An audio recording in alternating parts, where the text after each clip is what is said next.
আমাদের প্রেমের বয়স দীর্ঘ 5 বছর।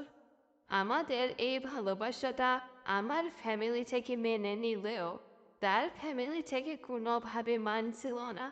তার অনেক চেষ্টা আর বোঝানোর পর তার ফ্যামিলি একটা সময় আমাদের মেনে নেয়। অনেক কঠিন পরিস্থিতির সাথে যুদ্ধ করার পর একটা সময় আমাদের বিয়েটা সম্পূর্ণ হয়। এখান থেকে শুরু হয় আমার নতুন এক জীবন। এই জীবনটার জন্য আমি অনেক দিন ধরে স্বপ্ন দেখতেছিলাম। বিয়ের পর দিন থেকে রান্না করে আমার যুদ্ধ শুরু হয়। দিনটা জেগে হাত পুড়িয়ে অনেক কষ্ট করে রান্না করছি।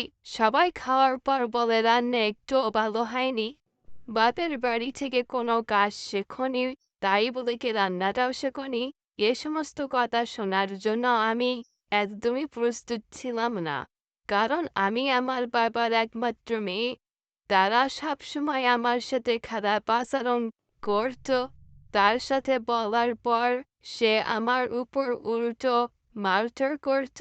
এসব সহ্য করতে করতে একটা সময় আমি মানসিক রোগী হয়ে যাই। বিষয়টা বাবা জানার পর বিয়ের 1 মাসের মাথায় আমাদের ডিভোর্স হয়ে যায়।